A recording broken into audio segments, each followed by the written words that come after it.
আমি সময়ের বাধ্যবাধকতার কারণে একটা বিষয় আলোচনায় যাওয়ার আগেই উত্থাপন করা খুব জরুরি মনে করছি। আমাকে সুযোগ দেওয়ার জন্য আপনাকে অসংখ্য ধন্যবাদ। যে বিষয়টি আমি সামনে আনতে চাচ্ছি, আজকের এই সংসদ আমরা প্রথম দিনের আলোচনায় সকলেই আন্তরিকভাবে অনুভব করেছি এবং স্বীকৃতি দিয়েছি যে বিশেষ প্রেক্ষাপটে জুলাই গণঅভ্যুত্থানের মধ্য দিয়ে সংসদ পর্যায়ক্রমে গঠিত হয়েছে। এই সংসদের কাছে জনগণের অনেক প্রত্যাশা। একই দিনে দুটি ভোট অনুষ্ঠিত হয়েছে, একটি সংসদ নির্বাচন আর একটা গণভোট।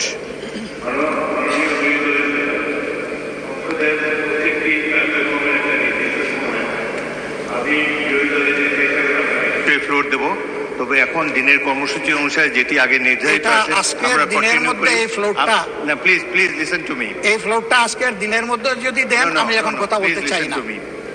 এটা হলো যে যখন প্রশ্নোত্তর শেষ হবে তখনই এটা উত্থাপন করার জন্য সময়। যখন প্রশ্নোত্তর শেষ হবে তখন আপনি দাঁড়াবেন, আপনাকে ফ্লোর দেবো। এটা আজকের দিনের মধ্যে আমি পাচ্ছি তো। এখন এটা উত্থাপন করা যাবে না, আপনাকে সময় দেবো, 1 ঘন্টা অপেক্ষা করুন। এই প্রশ্নোত্তর কালের পরে সংসদের সবকিছুর জন্য অনেক ধন্যবাদ মাননীয় স্পিকার, অনেক ধন্যবাদ। বিরোধী দল নেতা।